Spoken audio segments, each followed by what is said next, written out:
Faltan solo 2 meses para las elecciones presidenciales, para la primera vuelta. Recién venimos de las PASO, las primarias abiertas, pero ya se viene el próximo turno electoral. Y esta semana se calentó el clima con la denuncia del sciolismo de que hubo campaña sucia de parte del PRO. Lo acusaron directamente a Mauricio Macri y a Durán Barba de hacer esta campaña para difamar la imagen del gobernador bonaerense. Lucio Guberman es docente de la UNR, es director del posgrado en comunicación política de la universidad local. Lucio, gracias por venir. Un gusto. ¿Hay campaña sucia? ¿Es algo nuevo que se ha dicho? ¿Es algo que frecuentemente se instala o esta vez tiene algún viso de mayor realidad?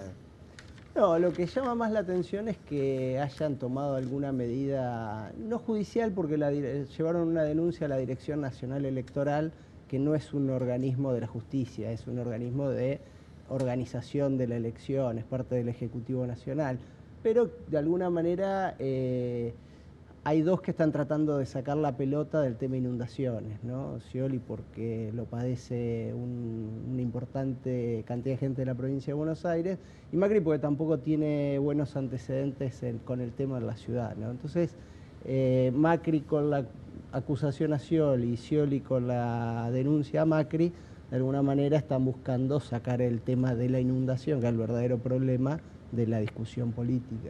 Ahora, políticos avesados, como el propio Scioli y gran parte del kirchnerismo, que se asustan o aparecen sorprendidos de lo que se dice en estos días. ¿Tiene realmente legitimidad el planteo o realmente crees que efectivamente hay campaña sucia del macrismo? No, ahí lo sucio es abrir cuentas truchas y hacer ese juego de las fotos, digo.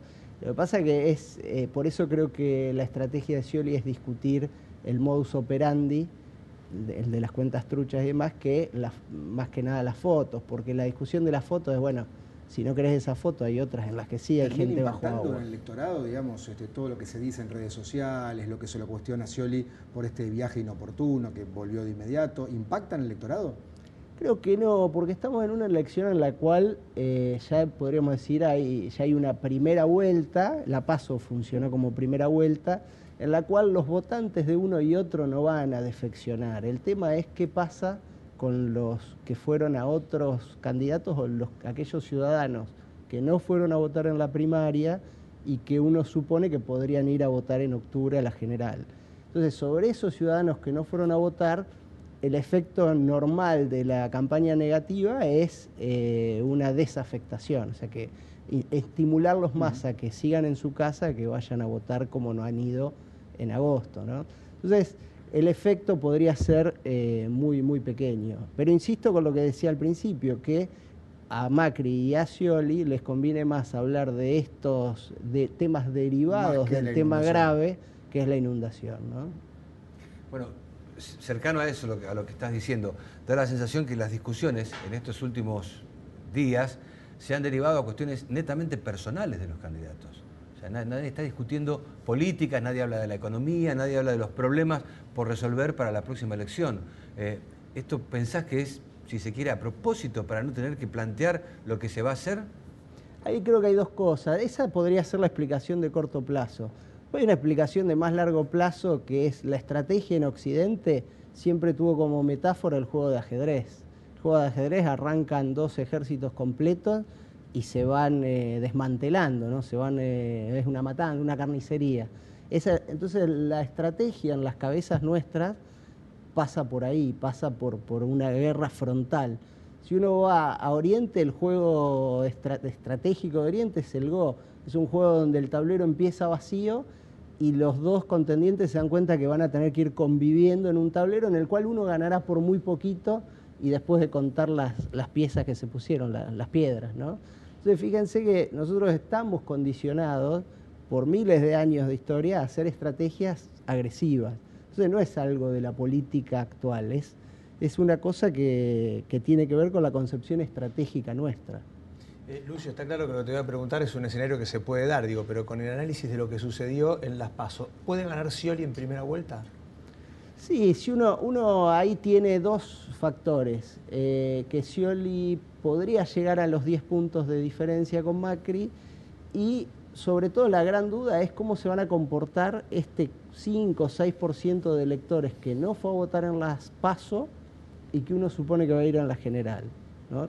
Ya digo, la campaña negativa no es el mejor estímulo para que lo hagan, pero en todo caso, como está en juego la presidencia, y en octubre puede ser que se defina, uno supone que va a subir la tasa electoral. Y donde se nota que hay 6-7% de votación abajo de la histórica, del padrón, es en provincia de Buenos Aires. Entonces, si Scioli recupera en provincia de Buenos Aires números históricos del kirchnerismo, uno supone que podría ganar en primera vuelta. ¿Y puede aparecer un voto útil, un voto estratégico, alguien que no quiere votar por el principal adversario de Scioli, que tiene otro voto opositor, pero dice, a lo mejor no tengo chances de ir a una segunda vuelta y agoto este voto con una mirada más utilitarista, más estratégica? ¿Puede aparecer? Sí, el voto útil, el voto estratégico, digamos, un voto que tiene en consideración qué van a hacer los demás, siempre aparece en las elecciones ejecutivas, ¿no? En las PASO se atenúa un poco porque hay una diversidad de ofertas, pero ahora que quedan 6 candidatos, de los cuales 3 más o menos está claro que van a ser el 1, el 2 y el 3, la gran pregunta es ¿qué hacen los votantes del tercero, Sergio Massa, ¿no? ¿Mantienen esa expectativa en su candidato o directamente se van a ir inclinando por Macri, Scioli para no tener que ir a una tercera vuelta, a un balotaje? ¿Y qué percibís, qué intuís? ¿Que puede haber un vuelco hacia Macri de votantes de Massa? Yo creo que el votante de Massa no es enteramente opositor. O sea, Massa tiene un fuerte componente personal, como los 3 casos, pero es de los 3 candidatos con más chances, es el que apela más a la personalidad, dado que su pertenencia política tradicional hasta hace muy poco tiempo era el peronismo. Entonces tiene ese riesgo de no terminar de ser del todo opositor y mantener ese voto peronista, o tratar de encarnar más el cambio y jugar a expensas del voto de Macri. Mi impresión es que se va a desinflar un poco respecto de la primaria, sobre todo por lo que ha ocurrido en Córdoba, donde De la Sota hizo una gran elección, y esos votos de la Sota sí o sí se van a dividir entre 3, ¿no? Entre los 3 principales Respecto candidatos. a este mismo tema, bueno, esos son los electores. Ahora ya en las primarias, Macri dijo no voy a negociar con Massa, Massa dijo lo mismo, murieron con las botas puestas y los resultados quedaron a la vista. ¿Crees que van a seguir, a pesar de, hasta el último momento y a pesar de los resultados que puedan prever, con esa posición de no negociar nada en manera conjunta? Sí, tienen poco margen para la negociación porque también lo que generó las PASO es que cada uno conforme listas de legisladores en todos los distritos del país. Bueno, pero se pueden bajar algunos. Bueno, pero eso, digamos, muchos de los que jugaron con candidatos que sabían de entrada que no aspiraban al primer lugar, ahora pedirles que después del sacrificio 1 hagan sacrificio 2 cuando tienen chances, bueno, en política serían actos de generosidad pocas veces vistos, ¿no? ¿Hubo algún resultado que te sorprendió de las PASO? Digo, más allá bueno, acá lo de Santa Fe, básicamente, ¿no? O sea, la verdad que las encuestas esta vez estuvieron bastante en los cánones, en los márgenes de error aceptables, y sí lo que fue sorpresivo fue el 4º lugar de Wiener en la provincia, sí fue una sorpresa. Que el socialismo lo atribuyó en gran parte a la boleta corta, ¿no? A no tener candidato presidencial. ¿Crees que es la única explicación o hay también un deterioro? No es la única explicación, un deterioro pero de la imagen, un desplome? Yo creo que hay 2 cosas.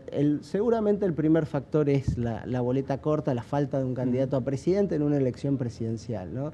Pero también es cierto que Wiener había hecho un esfuerzo en la campaña provincial muy grande, en la general provincial, y la verdad que no se lo vio haciendo campaña nuevamente para las primarias, con lo cual ahí también hay otro factor en el cual la falta de intensidad de campaña no pudo compensar una boleta que era difícil de explicar en el cuarto oscuro.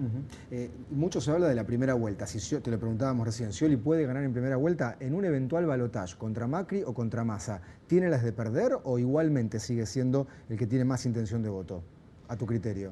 No, Scioli tiene una base de votos y lo que ha sacado ya lo deja muy cerca de ganar en primera vuelta.